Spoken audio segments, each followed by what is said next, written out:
Get ready for adventure. Islands of it, man. From the studios to Volcano Bay, this is the Universal Joint, a podcast devoted to all things Universal, with your host, Jim Hill and Dustin Fuhs. Welcome to the Universal Joint podcast. I'm entertainment writer Jim Hill, and on behalf of my co-host, Dustin Fuhs, I'd like to apologize for being so long since we last posted a new show, but there were some very good reasons for the podcast's absence. Dustin, you and Jill have been packing up your old place and moving 1 billion boxes into your new digs, right?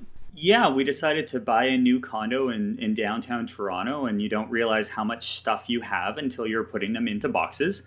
So along with the unique map collection that we have, we also have all the little hidden things like, a couple of wands and a couple of just fun things. Let's be honest. The big reason why we're in this new place is I finally got a sit-in stand desk. Oh. It's the best thing in the entire world. So that's a good thing. I've always wanted one of those. I mean, in the case of myself and Nancy, were we to ever have to move, I think the proper phrase here would be controlled burn. I can't imagine packing up all of this stuff and moving to some place. I mean, a couple of years ago, I thinned the herd in my library and donated 1,000 books and still have way too much crap. But that said, not that we haven't been working on new stuff. Dustin and I have something really cool planned for Universal Joint listeners. A special show that I think will interest all of you Dr. Seuss fans out there. But we're going to be recording that podcast next week and posting it just in time for Christmas. So if you're a fan of the mean one, you really want to listen to this show. Speaking of the Grinch, we should probably take out a moment or two to talk about how well Universal Pictures' new animated version of the Grinch has been doing at North American box office. Have you been eyeballing the numbers there at all, Dustin?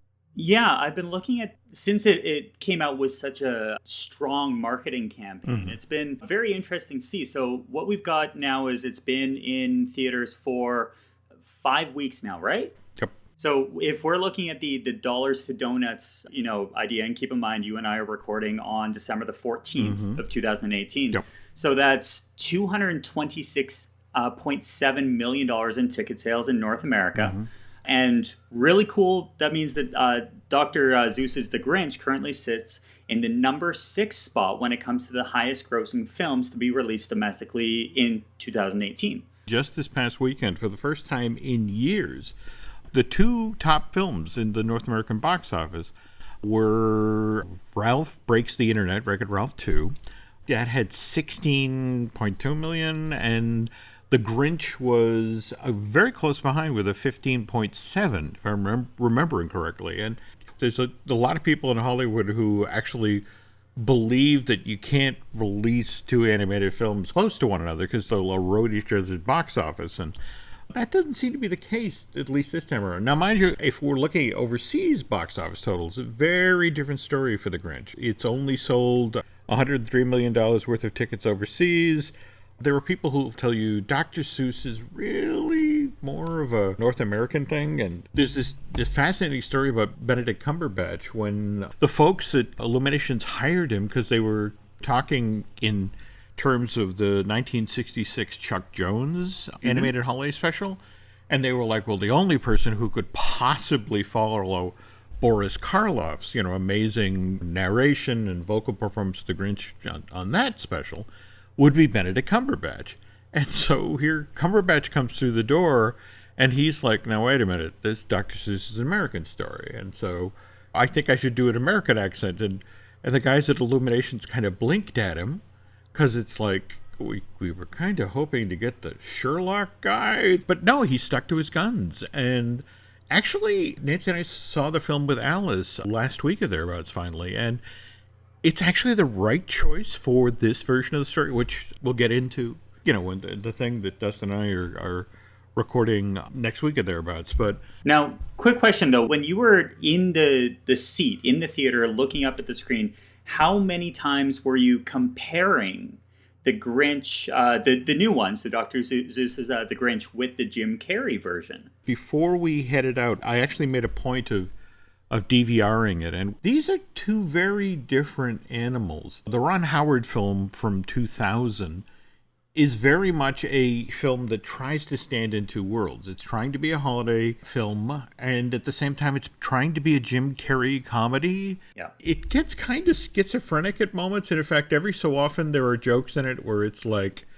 the Grinch is fleeing Whoville and sticks up his arm to call for a taxi, and a taxi blows right by him, and he screams after it. It's like, you didn't stop because I'm green.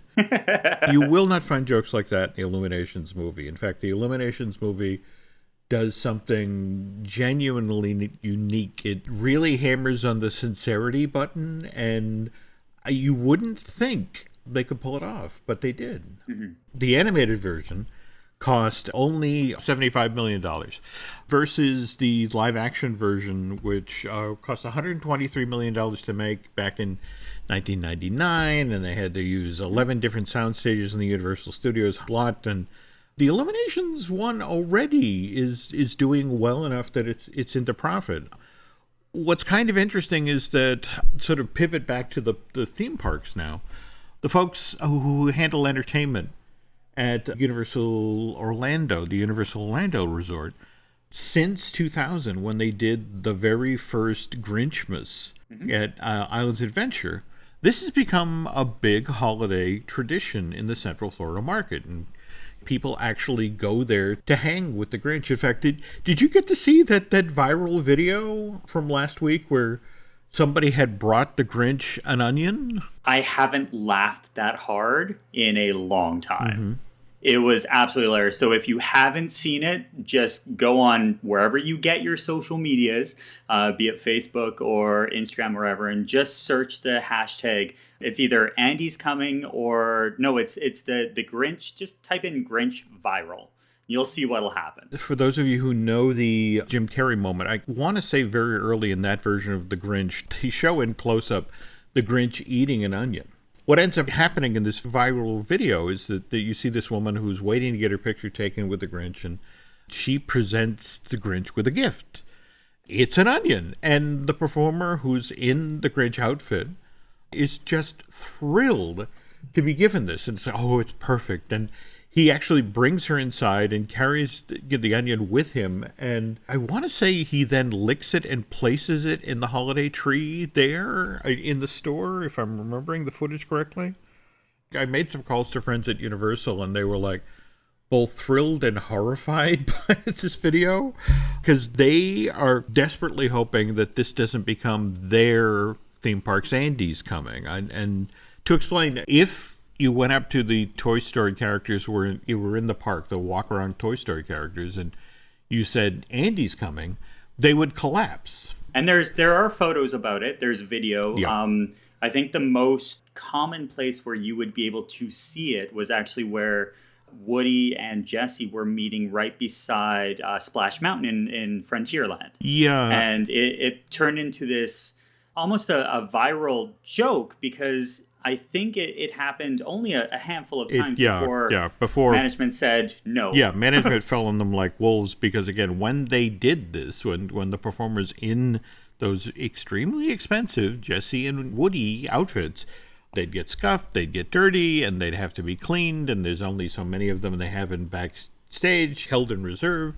So they put the kibosh on this immediately, and getting back to Universal now, their fear is that, oh, crud, now everyone's going to come in and hand the Grinch an onion, and, what are we going to do with these things? And they could fold them into, I guess, their holiday food offerings for Universal Orlando, which, by the way, you were telling me they've got all sorts of these cool things offering for the 2018 holiday season.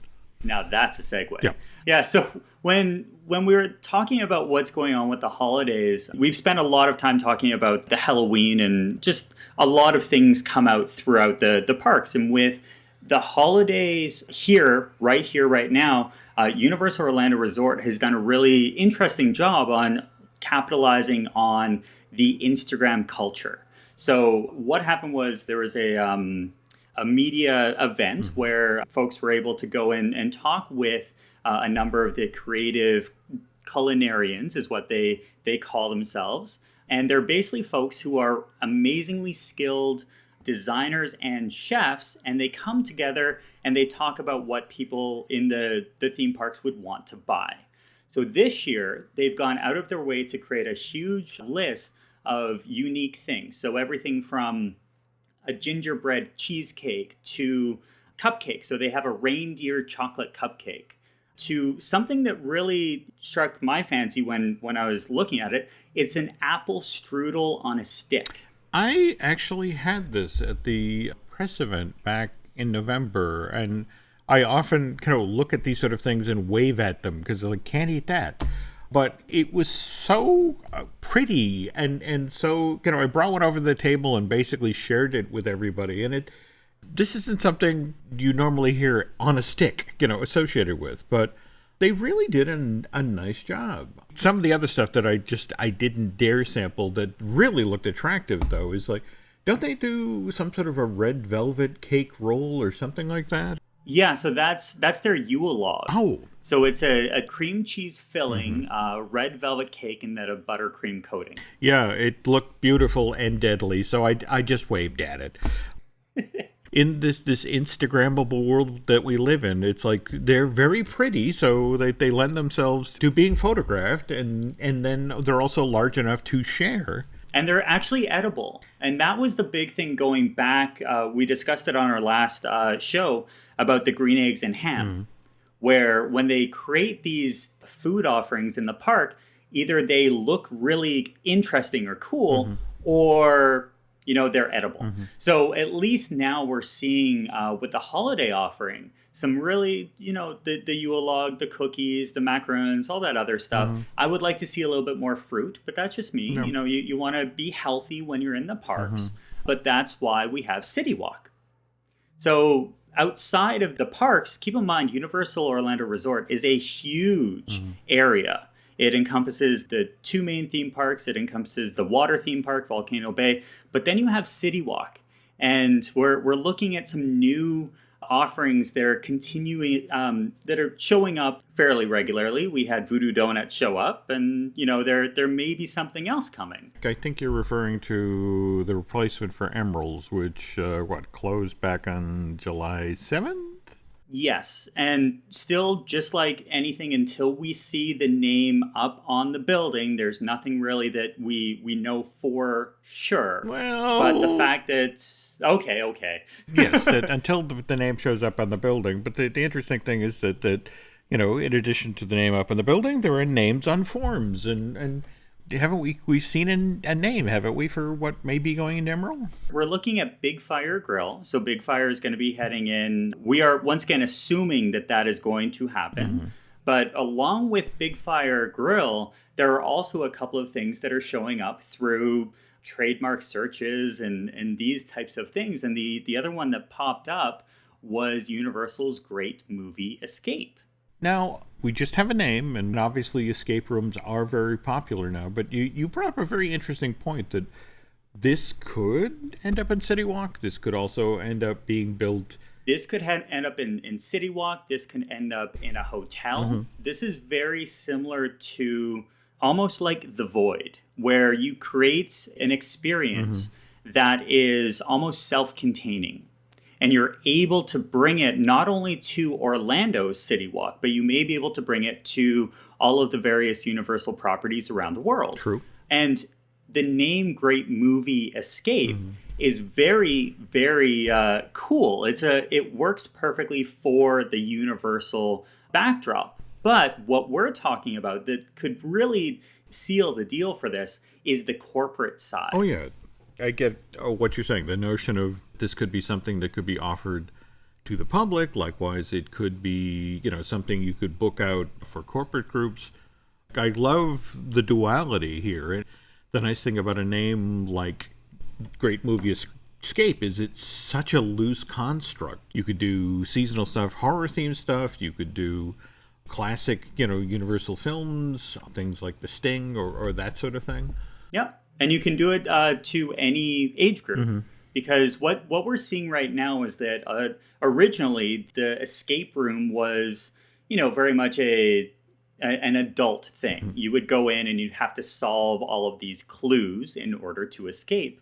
But as we're seeing a lot more families going into this, it's actually become a really value added experience to these types of things, because you're able to bring your family together to solve a clue and solve a riddle. And that kind of thing is it's very fun. It's something that I wish that our families, growing up had this place to go to in order to work together to solve something. So we'll see if it does show up to be, an escape room, or if it's something completely different. We just don't know yet. True.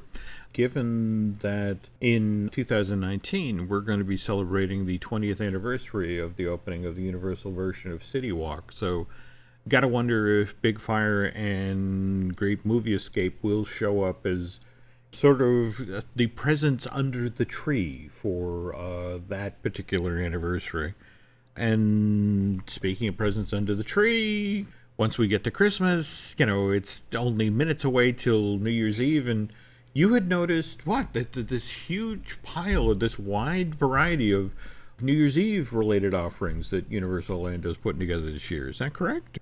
Absolutely. So starting at Universal Studios Florida, you have New Year's Eve at the Music Plaza stage from 6:15 p.m. until 1 a.m., which includes a character dance party, live DJ. You get the pyrotechnics and confetti. From there in Central Park, starting at 8:30, you have, once again, a character dance party, live DJ. As well, you have the cinematic celebration. So they have stated that this is going to happen. Now, you and I both know it's cold. Yeah. So it's probably not going to be as extravagant as it could be. But then again, we don't know if they have a holiday tag. So this could be a very interesting night. Now, from there, you have different offerings all throughout the property. So you have CityWalk has a number of celebrations from live bands, DJs. You can actually buy tickets before the evening, so you know exactly where you're going to go. And then from there, you can end up at the resorts. You can end up at Portofino Bay Hotel with their New Year's Eve party on the piazza. You have the Hard Rock Hotel. You have Lowe's Royal Pacific Resort with a New Year's Eve buffet.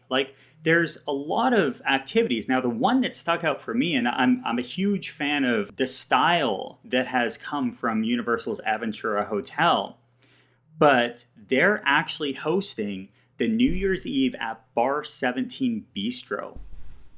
Have you had a chance to dine at this rooftop location yet? I have been up there to have a drink or two, and don't get me wrong, that there is no better view of all of Orlando. In fact, standing at the bar there, you can look straight down into downtown Orlando, and if you pivot your head then to the right, you can look all the way to Disney. And I have to imagine that on New Year's Eve, when the various fireworks shows go off at SeaWorld and at the Universal Park and Disney and whatever they're doing in downtown Orlando, there'll be no better place to catch a view of all these festivities. So absolutely. Yeah. Dustin, fantastic job of touching base on everything that's going on New Year's Eve wise at the Universal Orlando Resort. And when we get back from our break, Dustin and I are going to talk about Universal Fantastic Worlds, which is supposedly the name of the fourth theme park that's being prepped for the Universal Orlando Resort. So hang in there, folks. We'll be right back.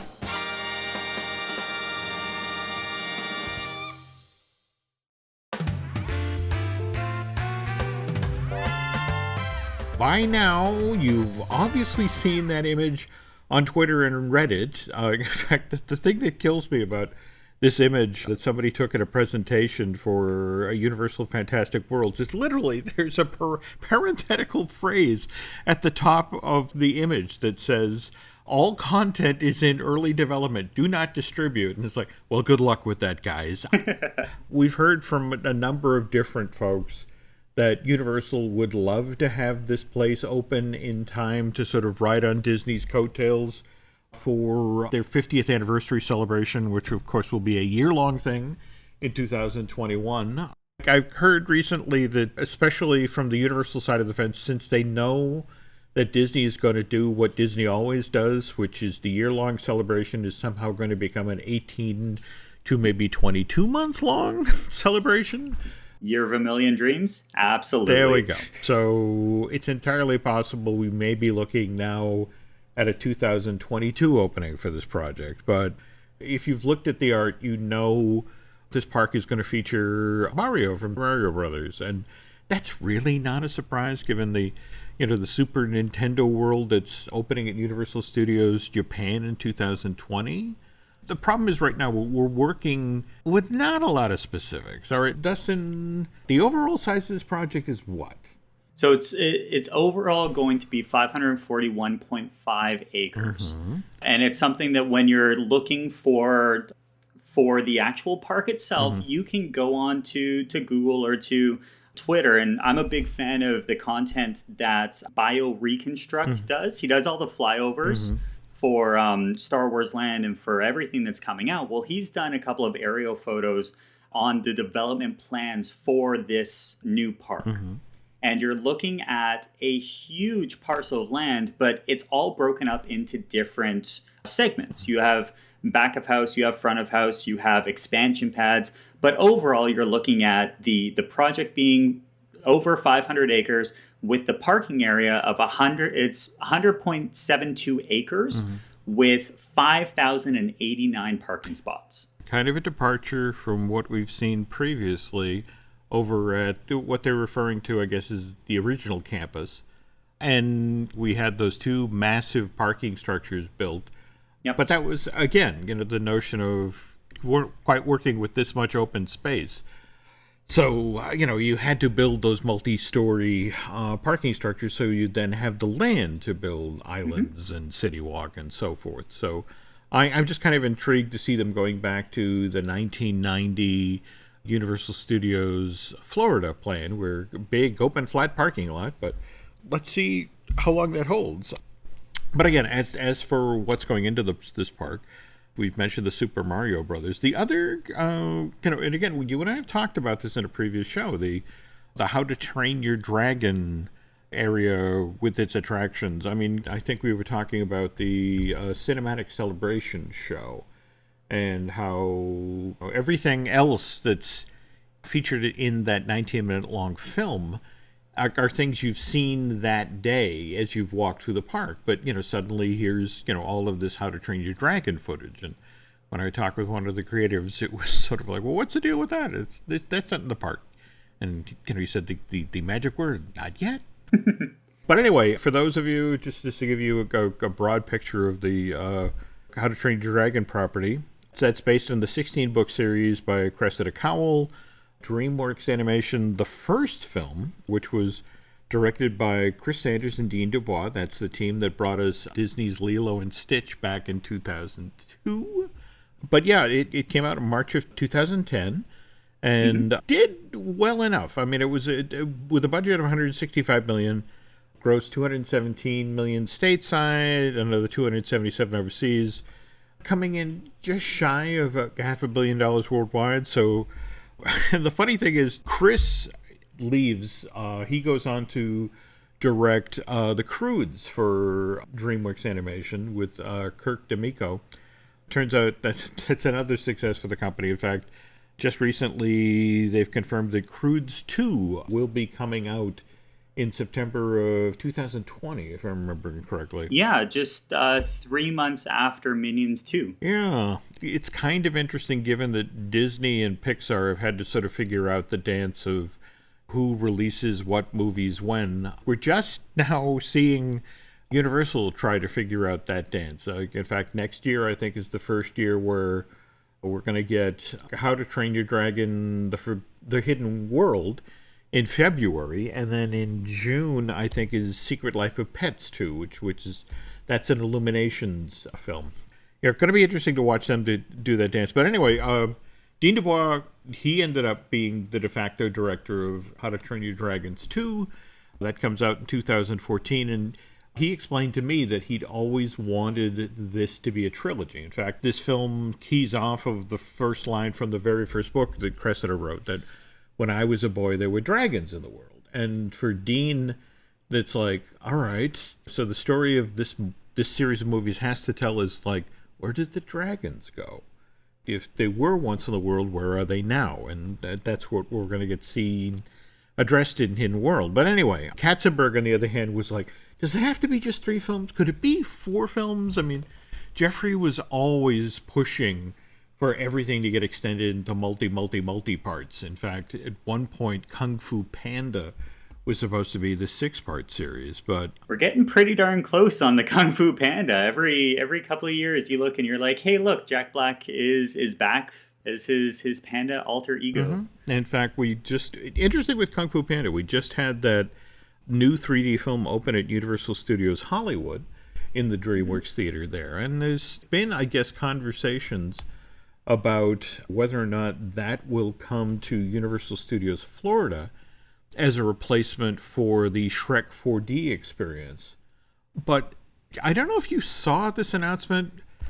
This was within the past month or so, but Illuminations is decided that they're going to reboot the Shrek franchise, that they're going to take a DreamWorks property and they're going to make a movie that either, I don't know if it's a reboot or they're expanding the series, but they've also announced that they're bringing back Mike Myers, they're bringing back Eddie Murphy, Cameron Diaz. So it's all of the voice talent, only with a different animation studio. Has that ever been done? It's an interesting concept. You bring back the original cast in a different light, but I don't think I've seen that exact formula ever come to light. It's usually a retelling or an earlier or later version of a specific character, like the Star Wars movies, but I don't think I've seen it where it's the exact same cast coming back. Yeah, and the only parallel that I can think of is Jon Favreau's Lion King.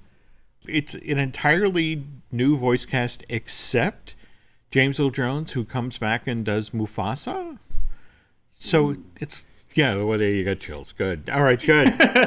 So I guess it's one thing to do that, to bring back one voice and do continuity, but the whole notion of Shrek by a different studio with the same voices. I'm going to have to see how this one does, but there have been discussions about Shrek 4D being swapped out for the bringing in this Kung Fu Panda 3D movie.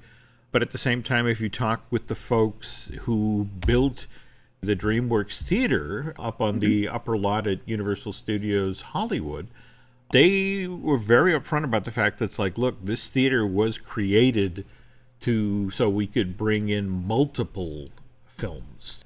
They could bring in a special holiday edition, which, could be built around an entirely different character. In fact, I don't know if you've seen, there's a couple of really great YouTube's video out there, but the pre-show for the Kung Fu Panda 3D film in Universal Hollywood actually has the DreamWorks characters bickering among themselves about, well, who's going to be the star of this show?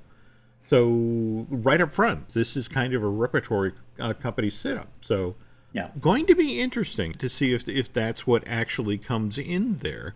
To get back to How to Train Your Dragon going into Fantastic Worlds as a land and an attraction, the one downside is it won't be the first one. Have you seen any of the footage for Motion Gate Dubai? Their sort of DreamWorks land that's inside of one giant show building? Yeah, and I think when you look at the various, especially in Dubai, they get all the various intellectual properties all combined into one amazing display of architecture and, bringing all the latest technologies together, which I wish each and every time I see some of these parks, I wish that we can get those stateside. And similar to the How to Train Your Dragon, I think the intellectual property behind that, the stories, the characters, they can do so much. So whether or not they bring the Dragon Gliders ride here, or they come up with something different, I just think that they can't wait. It's a property that is hot, and it's hot now, so jump on it. Talking with folks at Universal Creative, they're like, okay, so this is what we want to do. However, we're tapping the brakes until we see what the box office is for Hidden World, because that's the other problem with this film franchise. When the second film came out in 2014, domestic box office, when you compare how the original How to Train Your Dragons did versus Dragons 2, fell off by 19%. And so it's like, all right, that's a little concerning.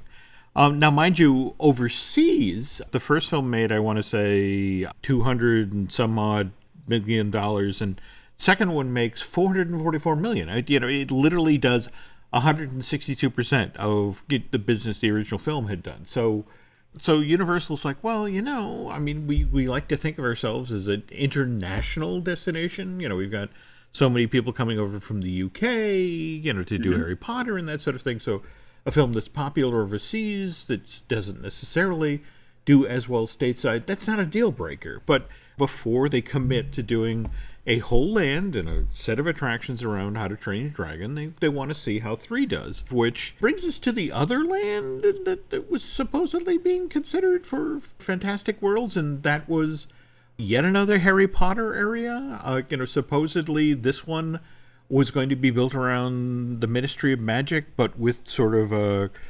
Fantastic Beasts overlay. Evidently the brakes got hit hard on that idea based on what just happened with the Crimes of Grindelwald. Have you heard about what's going on with the box office for Fantastic Beasts 2? From what I've seen, and keep in mind that with my way of looking at it, I'm less about the movies like in the theaters. I like seeing the full package. I like seeing how it does in theaters and then when it comes out to streaming and all the various levels. But from what I'm hearing, it's not being received as well as the original Harry Potter series. And that's to be expected. Different characters, different cast, everything like that. But I am very cautious when I start seeing the similar worlds being combined. Like very similar to the Grinch, for example, and just going full circle. You wouldn't want to see the Grinch from the current movie meeting and greeting with the Grinch from Jim Carrey. Okay. So they're two different things, and I think that when people start combining the two, especially with the Wizarding World, a lot of people haven't seen the new series that are coming out. And granted, they will. It's just a matter of, going through their list on Netflix and such. But from what I've been told, it's not doing as well, and people within the Universal mindset are a little worried. I don't know. Is that what you've heard? Yeah, I mean, you face it. There's been, when you compare, Fantastic Beasts still has some time to run in theaters, but, for example, when the original came out in November of 2016, stateside it made $234 million. Right now, Fantastic Beasts: Crimes of Grindelwald currently sits at $147 million domestic. That's over a third fall off in business. That's Lone Ranger territory right there. And here's the thing: there are, the way J.K. Rowling has supposedly written this thing. You can remember back in 2016 when this project was 2013 when this thing was first announced. It was a trilogy of movies. Only in October of 2016 did they reveal, did we say trilogy? We meant 5-part. And now it's this whole notion of, okay, if the box office fell off this much for part 2, do we really want to commit to 3 more movies? I mean, also, you had previously made a very valid point in that these days theatrical is only one part of the equation. When you think about people who purchase this to view online or on their iPhone or, whatever, there are other revenue streams here. But evidently that is right now part of the Universal conceit that for the 4th park, we will see Harry Potter elements. So if you're a Harry Potter fan who's coming with your family to vacation at the Universal Orlando Resort, that you're going to have to, if you want the full experience, you're going to have to go to Hogsmeade in Islands Adventure. You're going to have to go over to Diagon Alley in the studios, and you're going to have to go, if you want to tour the Ministry of Magic, you're going to have to go over to Fantastic Worlds. And I want to run into Newt Scamander and see what's in that suitcase. And I think you and I have talked about it a number of times with the expansion going in, the expansion lands that is a potential next to Diagon Alley. with Fear Factor Live and then around the other side, there's a point in Universal Orlando Resort that you have to expand without closing. Mm-hmm. And I think this could be their way of going out here with a blue sky. There is nothing there. How do we build what we want to build?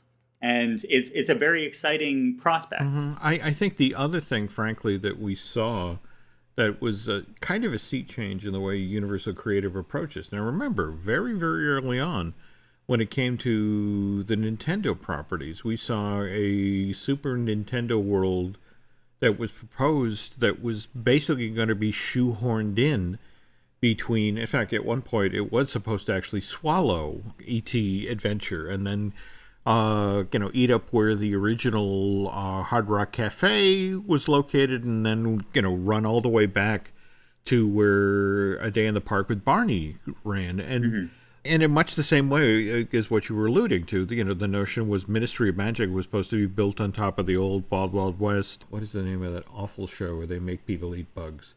Fear Factor. Fear Factor. There we go. Supposed to be built on top of that theater.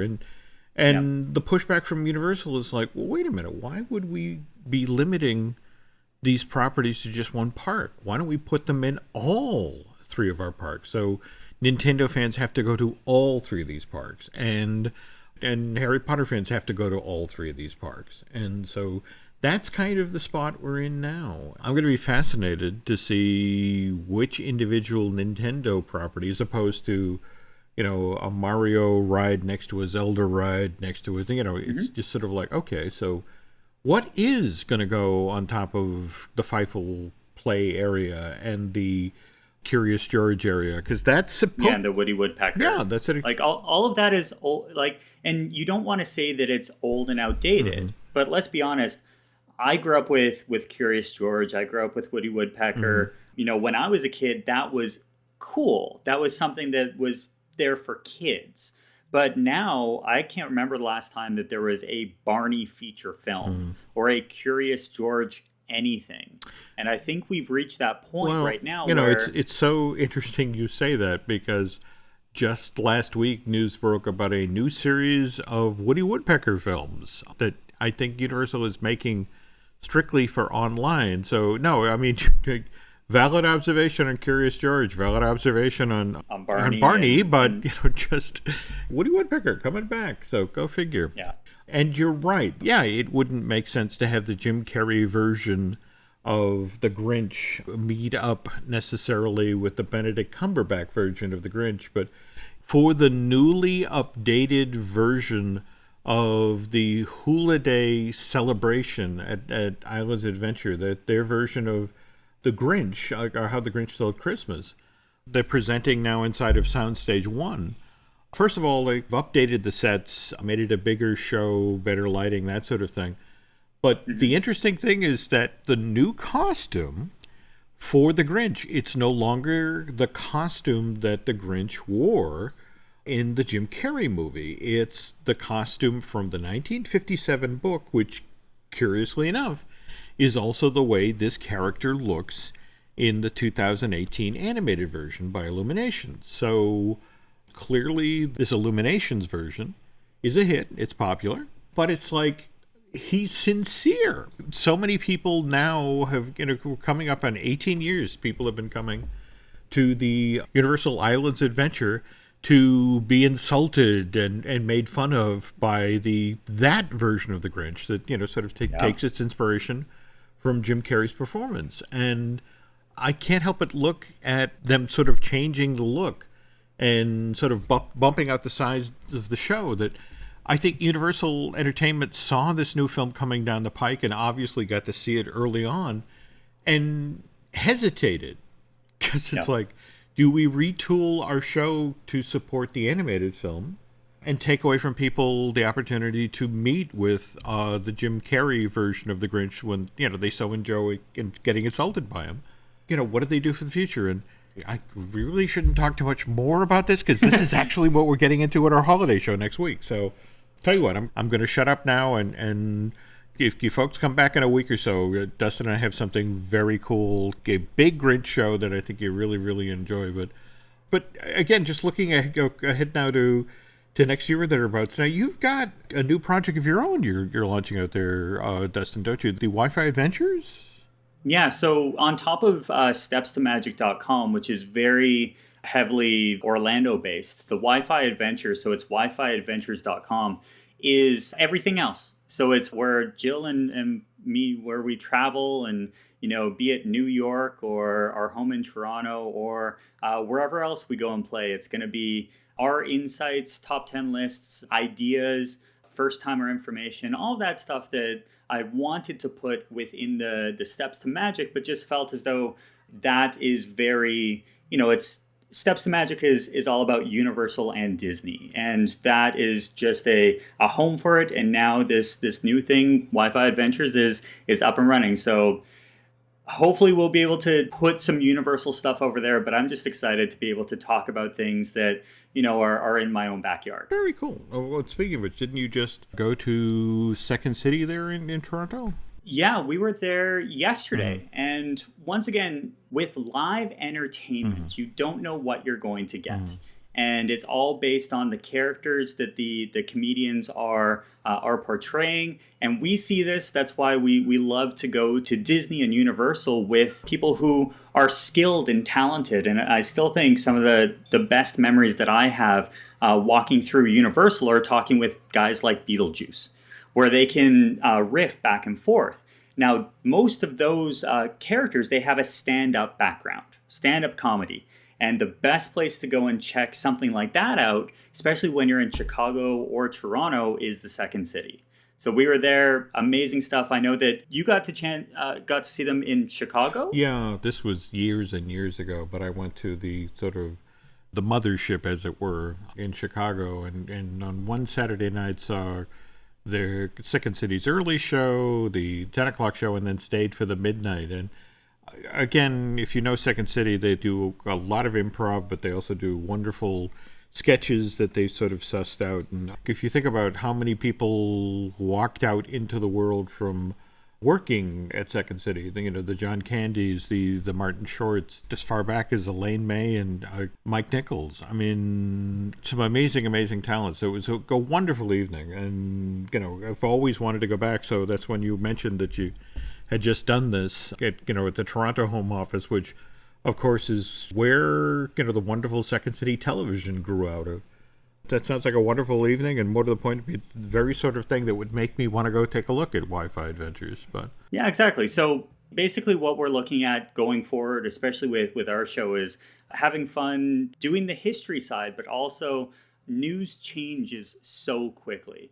So if we do take a week off or that kind of thing, it's not like we're giving up on keeping up with the news. We will always try and loop it back in, but it's amazing how quick some of this news changes. It does. And that's kind of the same thing we're dealing with looking at Lucasfilm. We just got, just yesterday they broke all sorts of news about the cast of The Mandalorian. And when Len and I are working on Disney Dish, it seems like the Walt Disney Company waits till after we record a show to release information. And in fact, what's so funny is that Aaron Adams, the gentleman who edits the show, and I also do the Marvelous Disney podcast with, but he was joking about the fact that we had literally in the last podcast, we had said, well, it's very unlikely we're going to see an Avengers 4 trailer drop until after Captain Marvel, because clearly Marvel Studios want to keep that all under wraps. So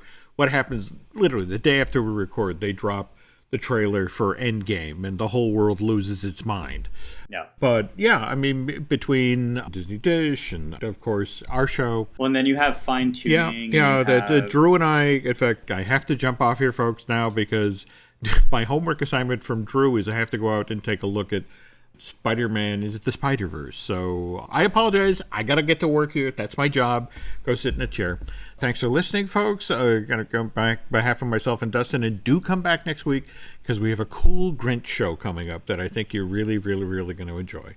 But for now, on behalf of Mr. Fuhs, thanks for listening, and we'll talk to you soon. It's been groovy having you hang with us for the Universal Joint. Tune in again for this and other great podcasts found on the Jim Hill Media Network.